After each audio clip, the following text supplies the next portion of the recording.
So I changed the oil.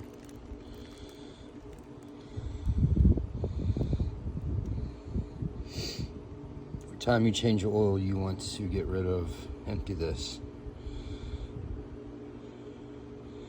Fairly dirty. Okay, oil catch can's now clean.